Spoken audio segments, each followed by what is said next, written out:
ഇസ്ലാമിൻ്റെ പഞ്ചസ്തംഭങ്ങളിൽ അഞ്ചാമത്തതും ഒരു സത്യവിശ്വാസിയുടെ അടങ്ങാത്ത ആഗ്രഹവുമാണ് വിശുദ്ധമായ ഹജ്ജും ഉംറയും. അതുപോലെ ഹബീബ് റസൂലുള്ളാഹി സ്വല്ലല്ലാഹു അലൈഹി വസല്ലമയുടെ റൗള സിയാറത്ത്,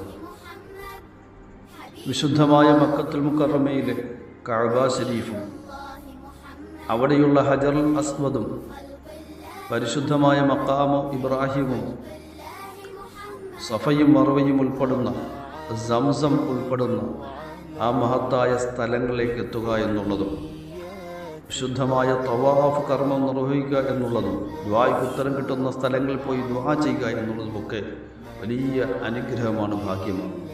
അതുപോലെ തന്നെ ഓരോ മുഅ്മിനിൻ്റെയും കരളിൻ്റെ കാതലായ അസ്റഫുൽ ഖൽഖ് ത്വാഹ റസൂലുള്ളാഹി സ്വല്ലല്ലാഹു അലൈഹി വസല്ലമയുടെ പുണ്യ റൗള ശരീഫ് സന്ദർശനം നടത്തുക, വിശുദ്ധ റൗള ശരീഫിലെ റൗളയിൽ നിന്നുകൊണ്ട് 2 റക്അത്ത് നിസ്കരിക്കുക, വലിയ വിദൂരതയിൽ നിന്നുകൊണ്ട് ഒരുപാട് സ്വലാത്തും സലാമും ചൊല്ലുന്ന ഒരു മുഅ്മിനായ മനുഷ്യൻ മുത്തനബിയുടെ തിരുറൗള ശരീഫിൻ്റെ മുമ്പിൽ നേരിട്ട് നിന്നുകൊണ്ട് ഒരു സ്വലാത്തും സലാമും പറയുക എന്നുള്ളത് അടങ്ങാത്ത ആഗ്രഹമാണ് എങ്കിൽ സാധുക്കളായ മുഅ്മിനീങ്ങൾക്ക്, വിശ്വാസികൾക്ക്, പ്രവാചക പ്രേമികൾക്ക് ഈ മഹത്തായ ഭാഗ്യങ്ങളെല്ലാം ലഭിക്കുന്നതിന് കാരണമാകുന്ന ഒരു വചനമുണ്ട്.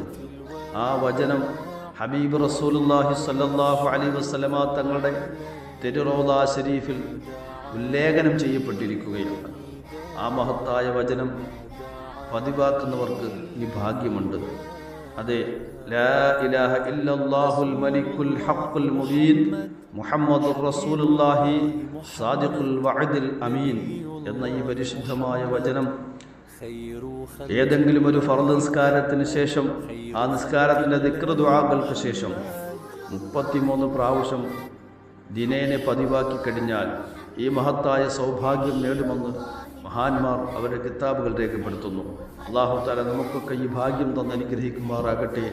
ആമീൻ.